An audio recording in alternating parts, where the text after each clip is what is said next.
obviously this is a big shock overall, because 30%, this is on the upper end of the expectation that markets had with respect to the outcome of the so-called negotiations.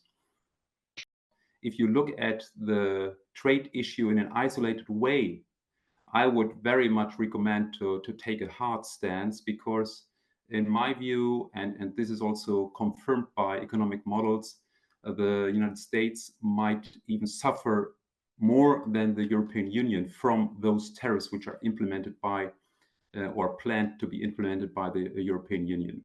The tariffs will provoke an inflationary impact in the United States. And inflation means less purchasing power for the people and for consumers. And the United States is very much reliant on consumption as a driver of the United States economic growth.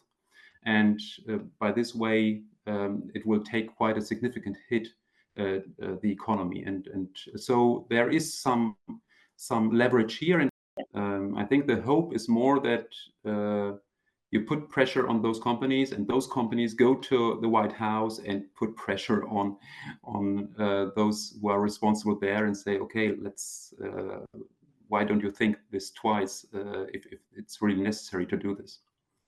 With respect to GDP growth, to growth of the economy, I think that our forecast is right now, without these tariffs, for Germany at 1.6%, and for the European Union at around 1.3%.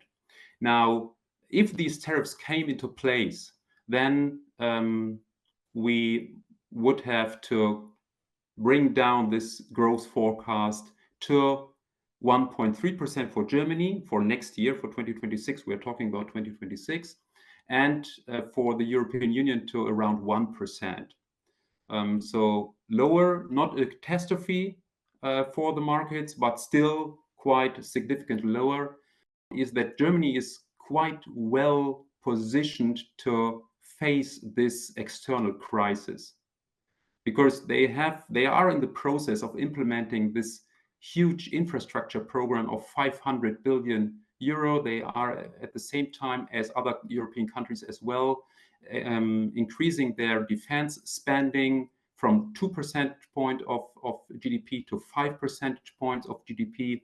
And this obviously could counterbalance the loss of demand from the United States.